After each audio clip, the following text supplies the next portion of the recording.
اللہ الرحمن الرحیم۔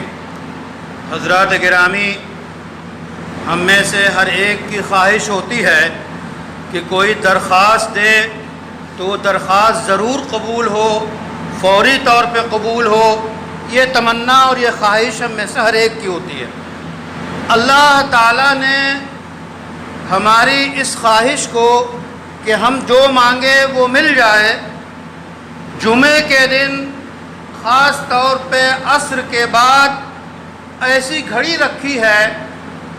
حدیث میں آتا ہے، ابو سعید خدری اور ابو ہریرہ رضی اللہ عنہما کی روایت ہے کہ ان فی الجمعۃ ساعۃ لا یوافقها مسلم سأل فیها ربہ الا اعطاہ، کہ جمعے کے دن ایک گھڑی ایسی ہے کہ جب کوئی مسلم اس گھڑی میں اللہ سے کچھ مانگتا ہے، بھلائی مانگتا ہے، تو اللہ ضرور اسے عطا فرماتے ہیں۔ وہ گھڑی کون سی ہے؟ جو مقبولیت کی گھڑی ہے۔ اس سلسلے میں علامہ ابن قیم زاد المعاد میں لکھتے ہیں کہ وہ گھڑی غالب قول اور یہی ہے کہ عصر بعد ہے، عصر بعد سے مغرب تک کا جو وقت ہے، اس میں کوئی گھڑی ایسی ہے کہ جو آپ مانگیں گے وہ اللہ کی طرف سے ضرور ملے گا۔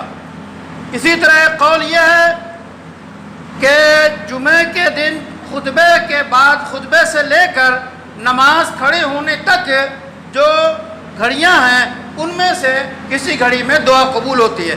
تو یہ دو قول علماء نے لکھے ہیں۔ راجح یہی ہے کہ عصر بعد وہ گھڑی ہے۔ ہمیں ایسی گھڑی کو سنہری بنانے کے لیے، پانے کے لیے اللہ کی طرف رجوع کرنا چاہیے، دعا کرنی چاہیے، اپنی درخواستیں دینی چاہیے۔ درخواست ہی کا نام دعا ہے۔ اللہ نے فرما دیا ادعونی، مجھ سے مانگو، میں تمہیں عطا کروں گا، قبول کروں گا۔ اللہ سے ہم مانگتے ہیں اللہ تمام وبا کو، بلا کو اس ملک اور عالم سے ختم فرما دے، اور زندگی جو اچھی زندگی ہے وہ ہمیں عطا فرما۔